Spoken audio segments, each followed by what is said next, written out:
Chiefs win the Super Bowl. Chiefs win. Cry, Eagles, cry. Great, excited to be back in the league. You know, every day I got the Three Stooges in the studio with me is a good fucking day. Mm-hmm. You know what I mean? So let's make sure he gets that bag. F-R-A-U-D-S, fries! Woo! Addison's way ahead in picks. That's all that you need to fucking know. Show's over. Show's over. We're going home. I'd like to welcome you back to another page of the Playbook Sports Podcast. Number 16, Washington. I'm going to go Christian Gonzalez, corner from Oregon, 6'2". I mean, he's a good tackler as well. He only missed 3 tackles last year, so when he gets put in a position where he has to make a play, he does. He's an effortless athlete. He's 6'2", and he can keep up with receivers, and it looks like he's just gliding out there. And they need help in that secondary, like you said. William Jackson, I think, was it, or who they trade? Yeah, they cut him. Yeah, cut him. They cut him against Pittsburgh. Cut him. Yeah, exactly. So it's just a help in the secondary. Gonzalez, you could argue number 1 corner because of the size, but I mean he's an elite deep ball guy too. You shore up that corner, 6'2", huge size. You pick him and you lock him up. Yeah, agreed. And then I actually have back-to-back corners. Pittsburgh, Joey Porter Jr. And it's sort of dumb to say, but the Steelers like to pick for that nostalgia fan factor a little bit. I mean, they took Pickett last year from Pittsburgh. Obviously, is that the reason? But it's a huge thing because it's not just the name alone. Joey Porter is elite. Very good. He's got the size. I mean, 6'2", 194. In his biggest games against Ohio State, he clamped. I mean, he held guys, Marvin Harrison, Wilson, Smith and Jigba last year. I mean, it was like 45 yards through 2 games, obviously, his sophomore and junior season as a starting corner. But it's like you look at what the receivers bring in Ohio State, and whoever's getting guarded by him is getting taken out of the play. He's showing up in a big-time moment. Can't do everything by himself. But it's just secondary help as well in Pittsburgh. And, I mean, at the end of the day, Joey Porter Jr., it fits too well going to Pittsburgh. It's just fun. I like that knock. Detroit. Now, this is similar to Sage's when we did this first-round draft, all of us. I do have them taking another D lineman, but just not having a trade to do it. Sakia Akai, if I butchered that, I am so sorry. The D tackle from Baylor. 6'4", 358. It's a situation where it's a double me or you're doomed because he's just a monster one-on-one. And then that frees up the 2 edge guys, Hutchinson and then Wilson, obviously, earlier in the draft. And then you just look at that defensive line and you're thinking, man, we're in trouble because these guys are all young. They're going to be there for multiple years, build camaraderie. And again, 6'4", 358. He's just a massive man. And I think Detroit's going to be looking at D tackle as well because just bang, bang, and now you're good. You know what I mean? You have the line to compete and control the NFC North. Yeah, and that's how you win football. You build your trenches.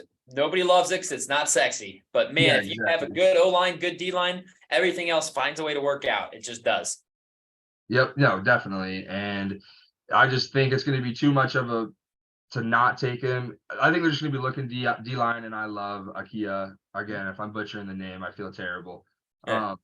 Tampa Bay at 19, I think they're going to be looking secondary because they're going to be losing Jamal Dean. Kelee Ringo from Georgia, 6'2", 215. He's got size and speed. I mean, he's going to run a 4.3, like a low 4.3s at the combine at 6'2". A little bit, the one thing though that's sort of surprising with that deep ball speed, he sort of gets burnt on the deep ball, so he needs to improve on that coverage deep. But I mean, any NFL coach, defensive guy is just licking their chops, thinking this guy is somebody I can mold into an absolute freak. He can compete. He can keep up with anybody on any route, and if he can improve the deep ball coverage, he's going to be a lockdown corner. And losing Jamal Dean, a burner there, potentially losing Jamal Dean. I think it's just a guy you can plug and replace immediately. And then 20 with Seattle, I do have them taking a defensive end, Iowa, Lucas Van Ness. Love that. Yeah, he's just 6'5". He's huge. He's a power rusher. I will say he isn't the quickest off the edge, but he bull rushes so well, and he's just so strong. And it's just a guy that, with everybody else off the board, you can't. I think it's a DN that they like to see at 20. I think they're gonna snatch him up. Oh, yeah. I saw a mock draft today that had him going at 8. That's the thing. I see mocks where he's high as 10, you know what I mean? I think he might slip a little bit, strictly because of his speed off the edge, but his strength is where he makes up for it. The guy is going to be able to bull rush pretty much anybody he faces. Yeah, I think, honestly, I like Kelee Ringo at 19. A lot of people have him falling out of the first round. I think his combine is going to be absurd. Exactly. And people are going to be like, hey, Tariq Woolen just did it. Kelee Ringo is in the same mold as him. a guy that's big for the position that just needs the correct coaching and the correct technique, and he's going to be a monster. I love Keely Ringo at 19. Tampa Bay has a lot of holes down there, in Tampa. That secondary defensive-minded coach, he's going to fit right in. Like you said, Combine is just going to shoot this guy's stock right back up where it belongs. I mean, he has a chance to be a stud. Yeah, an absolute monster. Mm-hmm. I definitely agree with that. And then Porter to Pittsburgh, Porter Jr., that's a fun pick, and he's a stud corner. They need it. I mean, they went out and picked up Washington's cast-off in Jackson last year. Clearly, they need corner help. Go get the guy. Everyone's going to love it. Breaking out the old Porter jerseys. They're going to be excited about it. Go on the junior, man. It could be the wrong number, but still, definitely. Who cares? It's fun. And then Gonzalez at 16 to Washington. Yeah, we just talked about him. They threw away Jackson. He wasn't good enough, but their corner room is so bad. And Gonzalez being there at 16, I think they're pretty excited that he's still there. Thing where they're running up to the podium to get that. I think if it's not Gonzalez, if he's already gone, I still think they're looking corner. Just like you said, their secondary needs help extremely bad, and the depth of the class, they got to go corner. Yeah, especially when one that talented falls at 16. I like that. They're 16, they're sprinting. Yeah, definitely. Los Angeles Chargers on the clock at pick number 21. If I had to take money and bet on who you're picking, it's going to be Quentin Johnson out of TCU, isn't it? Yes, it is going to be Quentin Johnson out of TCU. I just think it fits perfect for what the Chargers are looking for. I think Keenan Allen is gone, so they're going to need another guy, and Johnson has the ability to burn and go deep. They lack speed at the position, and again, Johnson's the deep ball, can burn you guy. He does have size to get involved in the offense other ways as well, but it's just he's a monster, so good luck. You have to throw in a fast, shorter corner to keep up with this guy. And he's going to be able to go up and get it too when it comes. And again, it's just what's behind them with Baltimore. Obviously, it's going to be interesting to see if Baltimore jumps, but I just don't know if they will because they need as much capital as they can right now because of the Lamar situation. Yeah. But I with the Chargers potentially getting rid of Keenan Allen, which I think is almost going to happen. It's just a matter of time. Yep. They got to replace him with could be the best receiver in the draft. And they're going to start the run right here of a couple of receivers, but I'm going to go Quentin Johnson from TCU. Yeah, he's too good, man. Yeah, he's very talented. I mean, we saw the question, obviously, we brought it up last time. He sort of did disappear in the biggest game of the year against Georgia, but how much is that him versus the whole offense and the offensive line specifically and affecting the plays? Because if he's a deep ball guy, you're not getting time against Georgia to do that. No. And he showed up against Michigan. He played very well against Michigan. Oh, yeah. And that was an impressive game against a very, very good Michigan team. Yeah, exactly. So, yeah, I like that pick a lot. And then 22, Baltimore pissed that Quentin Johnson went right in front of them. And that's why maybe they're active ahead. But again, it's just the capital with potentially losing Lamar, keeping Lamar. If they do, they need as much as they can get. I got them going Jordan Addison out of USC/Pitt. 6 foot, 175, can run any route tree kind of guy. A guy for Lamar. Knows he's going to be open. It's similar with Mark Andrews, how he has that security blanket he trusts. Well, you're going to have a receiver that's going to be able to get open, create space, create separation. You're going to be able to get him the football. And Baltimore needs a weapon. And DeAndre Hopkins, sure, the trade's there, but the dude's still making $30 million. You know what I mean? There's money issues there. We'll see if a trade happens for Baltimore, but they can lock up a receiver for sure in the draft. And Jordan Addison, shout out that last name, by the way. I love it. Nice. 23, Minnesota. I think they're just grinning at this guy's fallen into their lap. Broderick Jones, 6'4", 310. He's a monster tackle. I think it's a situation where he could go higher, but it's just almost going to be where people are taken for needs. And he's just going to keep slipping, and Minnesota's going to go get a guy. There's questions if it's Kirk, who's coming back, what they're doing. They do bring Kirk back. You go get a guy that can be a tackle starting day one and start all year. I mean, you could argue he's the best tackle in the draft. Yeah. Yeah, definitely. So yeah, Minnesota's grinning with that pick. And 24, I got Jacksonville taking Cam Smith from South Carolina. 6 foot, 188 corner. He's not elite at really, I don't want to say anything, but he's great at almost everything. You know what I mean? Which is definitely not bad, because if you're elite at one thing, not good at the rest, how good are you? But if this guy you can plug him in on Jacksonville secondary, where the offensive side of the ball with Doug Peterson there, you don't want to say it's short up. You obviously want to look to improve. Mm-hmm. But they have things sort of figured out on the offensive side of the ball in Jacksonville. So now let's start building this defense, this secondary to compete and hang around with teams that score 50, because we're going to need that. I think Cam Smith, he's up there in the corners, and I just think they're going to fall in love with the guy because the ability that he's just going to be able to plug in, and he's going to be damn good from day one and damn good his whole career because he's just great at pretty much everything. Yeah. And then 25, I got the G-Men. Now, the only reason I'm going here is because of the productions of the touchdowns, but it's Hyatt from Tennessee. It's just he's over the top speed, and it's where they lack. If Danny Dimes is getting paid $200 million, man, he's going to be able to. He better be able to throw those deep balls. Nate, you texted, man, deal or no deal for Danny Dimes. No deal. Yeah, that's a no deal, Danny. Like, and you listen to that, and then you go, "Oh man, Lamar's really got a case for his Oh money." my gosh. If Danny Dimes is going to get paid it back, Lamar's better get paid. But I think Hyatt helps. He's just a touchdown guy. Obviously, Tennessee, you could say they had better rosters. He's faster than everybody, but hey, if his speed translates to the next level, he can be a guy that just goes deep for New York, and they need one of those. So I'm going to go there. Yeah, I like all those. A little bit of a wide receiver run here going on. I think there's going to be a run, and Definitely. part of me thinks some of these guys might slip to the second round, but if people are seeing them fly off the board, and some of these teams are necessity picks for receiver, like I think Chargers and Ravens are almost locks to take. They have to, especially if you haven't watched our fixing of the AFC West video. Go watch that. No, spoiler alert. Pause the video if you need to. But Keenan Allen's probably gone.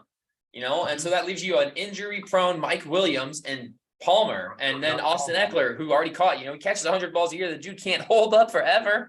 He's going to be beat up. So I love the Quentin Johnson addition, and I really like Jordan Addison too because Lamar likes to throw it, and this sounds stupid to say, but it's true. He finds the open dude. He's not going to throw the contested balls. Mark Andrews runs great routes for a tight end. He's always open. Exactly. So Lamar hits him all the time. Get him in.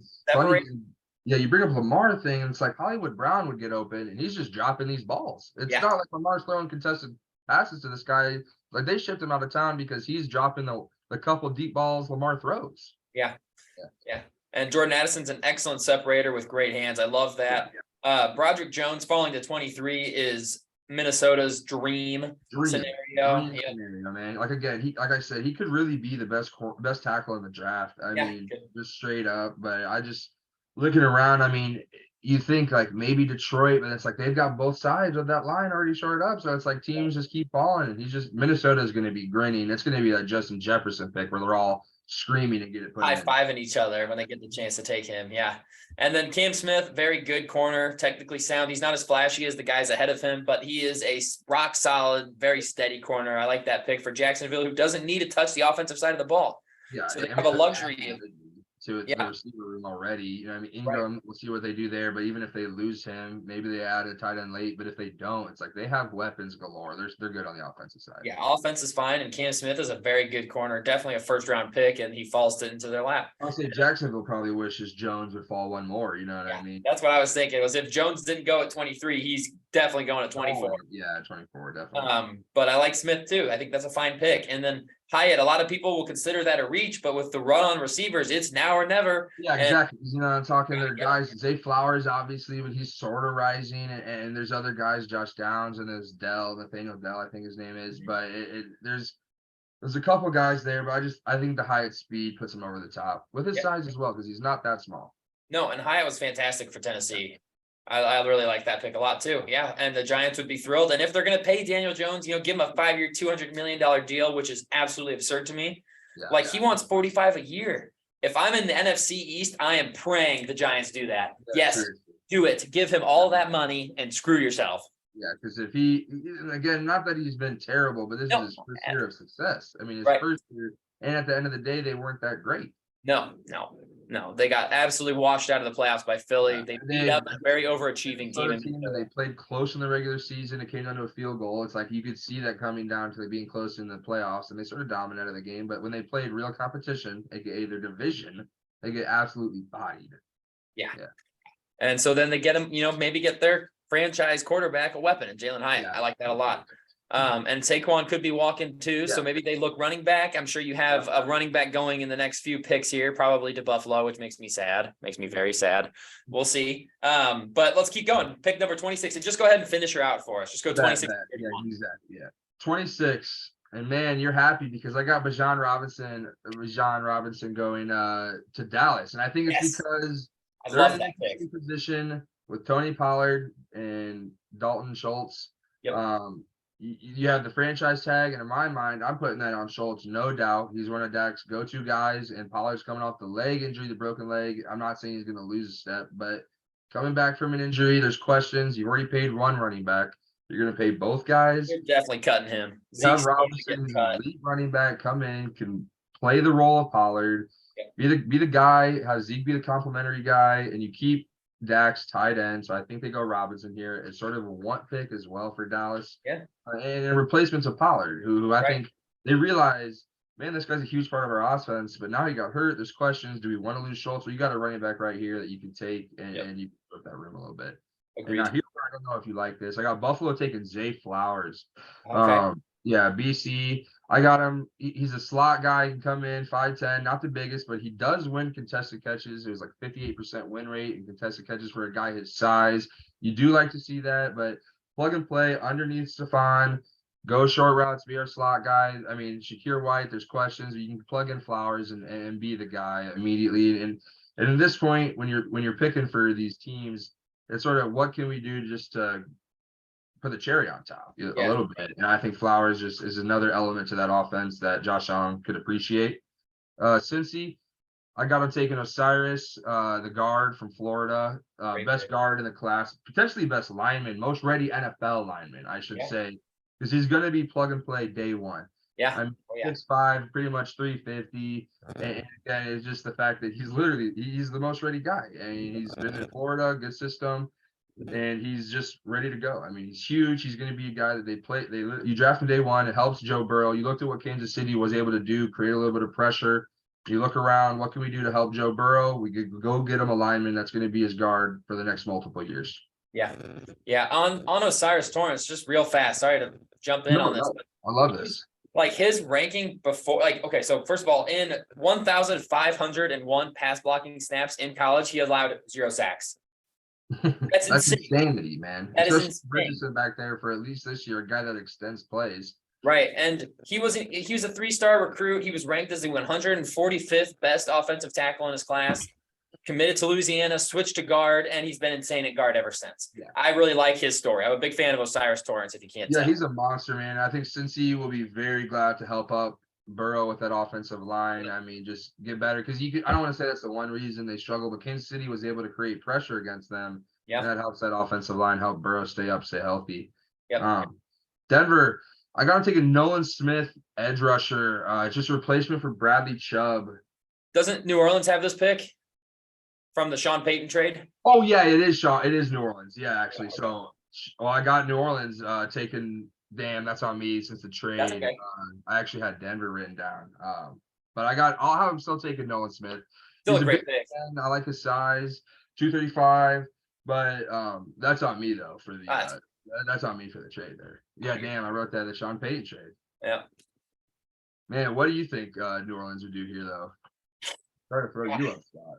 Honestly, I don't love any of the players for them at this point in time. I mean, at this point, do you possibly reach for a quarterback? But there's just none of the top tier guys left. If you really like Hendon Hooker, maybe you take a flyer on him. And you're bummed out that Osiris Torrance just went because they could use an offensive lineman for sure. I do like Nolan Smith actually off the edge for them. Pairing him up with Marcus Davenport, I think would be a good move. Yeah.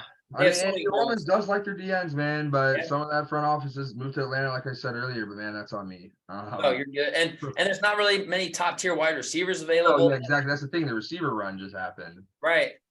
So I honestly, it would be fine. I like Nolan Smith there. I could see him reaching for that Tennessee tackle whose name escapes me currently.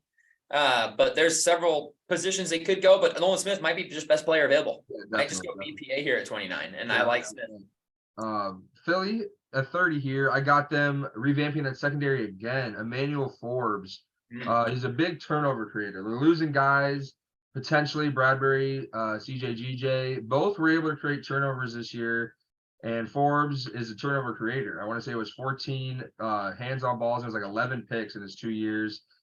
Mississippi State, I like his size, 6 foot, 180. And it's just a situation where Philly's just going, hey, we might lose these guys, and what do they do best? They just draft people to be replacements and put them right in. And again, it's a turnover factor for me because they're losing guys that are playmakers on the ball. Well, Forbes is a playmaker on the ball. And at this point, it's such a want pick. He might be a bit of a reach, but it's just the secondary. It's just so deep that's why some of these guys are going second round, because there's so many of them and so deep. But I think Forbes is a good pick for Philly at 30. Agreed. And then 31, I got Andre Carter from Army going to the Chiefs. He's just huge, man. 6'7", 260. People saying he might even add 20 pounds, get to 280. Just helps out that D line as well. I mean, he's listed as linebacker, but he creates that pass rush. He has good a pass rush win rate. Obviously, the competition is different, but Aiden Hutchinson was the only player 2 years ago to have a higher one. Carter's his upside, I think, is big. And again, these cherry on top picks, end of the first round, you're drafting guys with huge upside, huge potential. And I think Carter has got a lot of that, especially with his size, and put him on that line with Chris Jones as well. And just get a little bit of pressure off Chris Jones, because he does everything, but he's eventually going to get a little bit older, might not be able to do it all.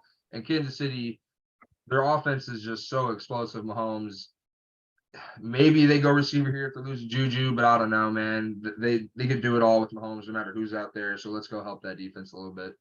Yeah, I love that pick for them, honestly. I think Andre Carter definitely sneaks into the first round for sure. Oh, yeah. Darnell Wright. That's the name I was looking for. Darnell Wright. Okay, now we're back. Sorry about that. But yeah, I do like that pick. And I'm just looking back at like our previous mock draft too. We've got a lot of similar picks here, which I really like to see. I think there's a lot of consensus things, like just top to bottom here.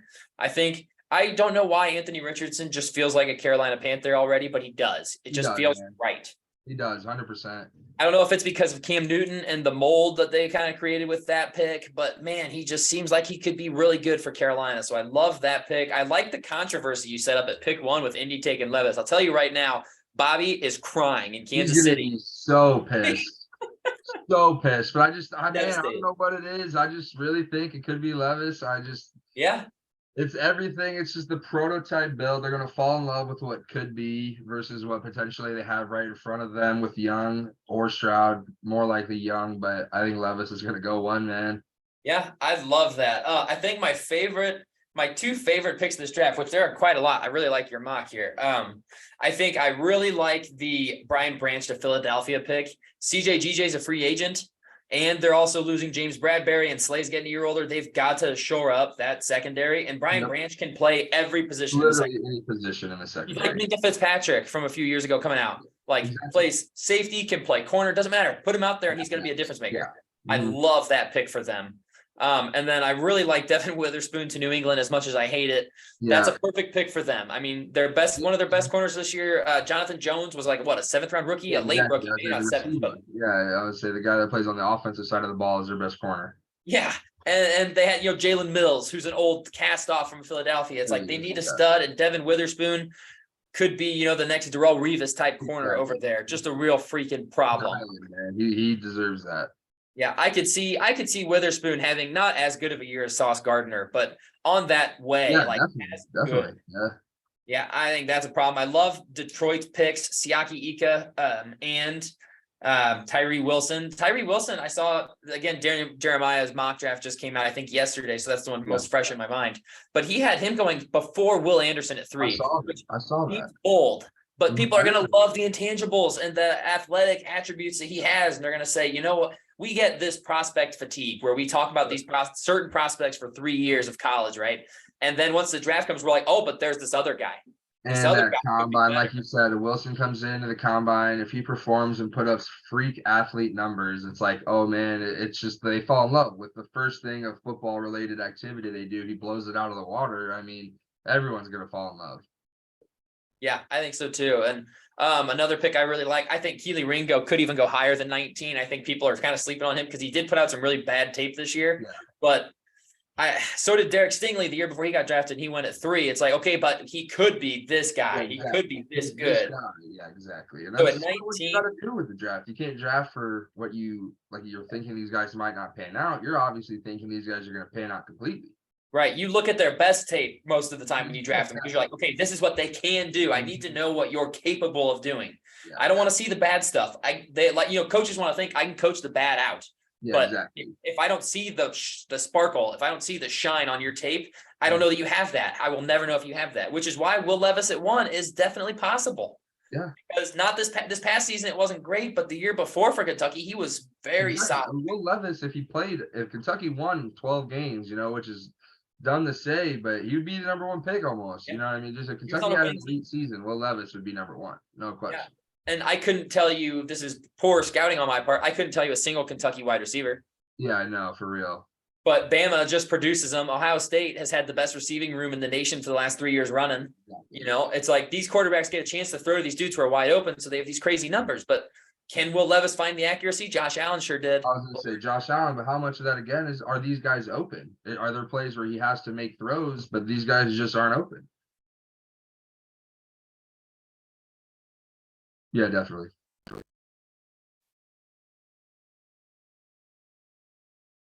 No, my bad. It's sort of lagging a little bit. And stupid internet. No, Yeah, it's I need an internet provider to sponsor us so that way they can give me their we'll get best some there. in, man. Yeah, definitely. Anybody out there, we're listening. Please. But honestly, I love the mock, man. Nice work.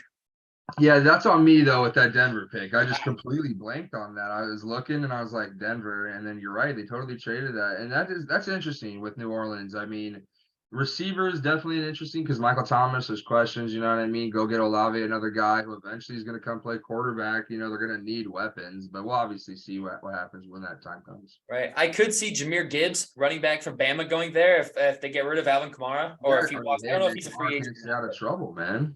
Yeah, right. No kidding. Yeah, he just got in trouble. That's right. Like I could see them maybe thinking, okay, time to move on. Let's go get a stud out of Alabama. Yeah, I love the Bears trade. That's a trade that we've talked about all ever since they secured the number 1 overall pick. I think that's fantastic. And the only way I don't do that trade with Indy is if Houston calls and offers me 2 and 12. And then I'm like, ooh, okay, I'll do that. 2 and 12, you love and you run. Yeah, you take you that. also try to ship 2 out of town. And then you call up Indy and say, hey, you guys, I'm going to move up to 2 and take your guy if Houston doesn't. And then you're grinning because you're getting your player at 4 and you've got so many extra picks. And if Ryan Poles is able to pull that off, I just don't expect don't expect crazy. Yeah, but hopefully he can, man, because that would be the perfect trade. Perfect scenario is Bears trade to 2, and they also get rid of 2. And if they got 12 on top of that, that'd be scary, man. Yeah, that would be huge. You go get JSN for Fields. Yeah, 100%.